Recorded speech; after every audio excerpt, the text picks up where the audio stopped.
This is TechCrunch.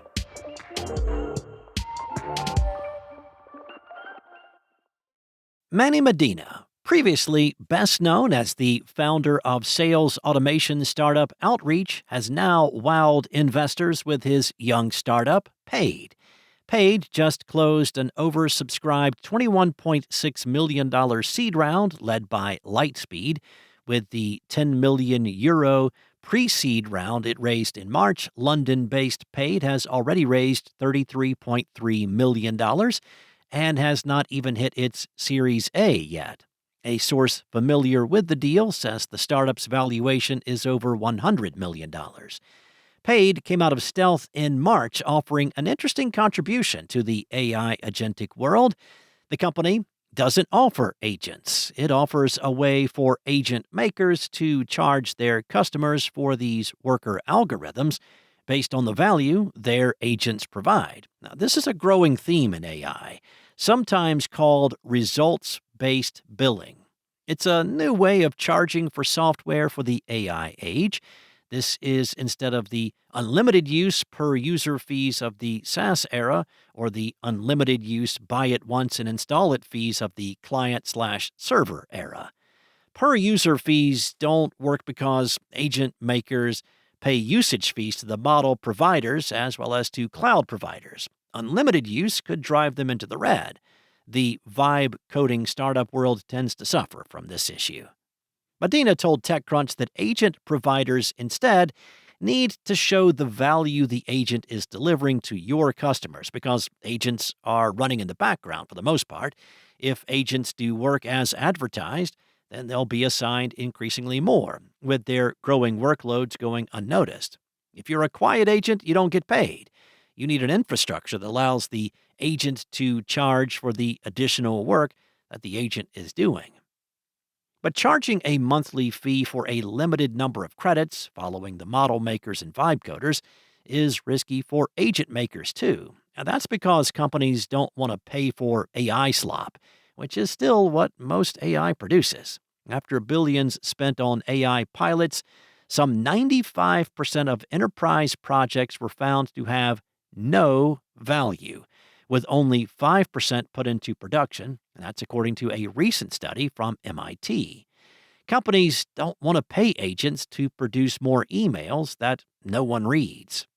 One of the startup's early customers, for instance, is Artisan, the viral sales automation startup. And by the way, you can hear Artisan's CEO Jasper Carmichael Jack speak on the topic at TechCrunch Disrupt next month. But Paid is also starting to see success with SaaS companies looking at agents for their next big growth. The startup just landed ERP vendor IFS as a new customer.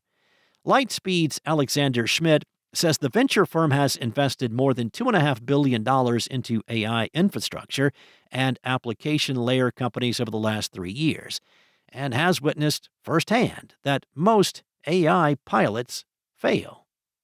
Schmidt thinks that Paid is, so far, unique in its approach, saying it's something that we haven't seen someone else build.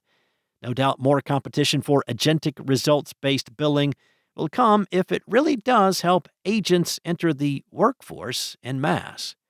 New investor Fuse and existing investor EQT Ventures also participated in the round.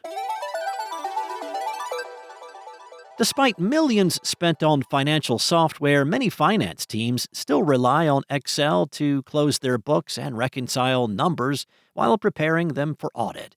Two former Microsoft executives view it as a problem, and they have started Maximor to replace spreadsheets with AI agents for the grunt work finance teams perform. Excel spreadsheets are everywhere in finance, even with dedicated ERP, CRM, and billing systems. Many mid-sized companies and enterprises still export transactions into Excel for manual reconciliation. Teams often treat spreadsheets as makeshift databases, sometimes even relying on functions like VLOOKUP, a function used to pull matching numbers from one table into another to line up figures across files. Maximor aims to replace finance teams' reliance on Excel with its AI system, and has emerged from stealth with a $9 million seed round led by Foundation Capital. The startup uses a network of AI agents that connect directly to ERP, CRM, and billing systems to continuously pull transactions. That, co-founder and CEO Ramnadan Krishnamurthy said in an exclusive interview, helps unify operational and financial data and provide real-time financial visibility, instead of waiting until month-end to sort it all out. The approach should help reduce the time needed for the month-end close, he believes. For instance, Maximor says that prop tech firm Rentley, one of its early customers, cut its closing from 8 days to 4 and avoided 2 additional accounting hires. Rentley was able to redirect nearly half its team's time to strategic work after using Maximor's agentic platform. Maximor's financial agents plug into ERPs like NetSuite and Intact, accounting tools such as QuickBooks and Zoho Books, and a range of payroll, CRM, and other SaaS platforms. Once connected, they generate work papers, reviewer notes, and audit trails, helping streamline audits. Although Maximor aims to reduce reliance on Excel, it still allows teams to export reconciled data into spreadsheets, a format that many auditors and finance staff prefer before sending numbers to audit. In addition to its AI agents, Maximor offers human accountants as a human-in-the-loop option for its AI work, or as an accounting service for companies without in-house finance teams. It is an interesting failsafe, given that Maximor pitches itself as an AI startup that automates this work. Relying on humans may seem at odds with that promise. However, Krishnamurthy told TechCrunch that the software is self-sufficient, with agents handling end-to-end work independently. The agents act as preparers, and people act as reviewers, he said, adding that it works much like traditional accounting teams, where junior staff handle routine tasks and managers focus on oversight. Krishnamurthy co-founded Maximor last summer after years at Microsoft as a founding member of its digital transformation group, where he led finance and data projects for Fortune 500 clients, including Coca-Cola. Maximor, headquartered in New York with an office in Bengaluru, has 18 employees split almost evenly between the U.S. and India, and is actively hiring in both locations. The startup targets companies with at least $50 million in revenue and already counts early customers in the U.S., China, and India.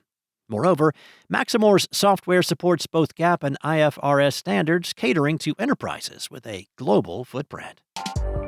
That's it from TechCrunch. For more tech stories like these, go to TechCrunch.com.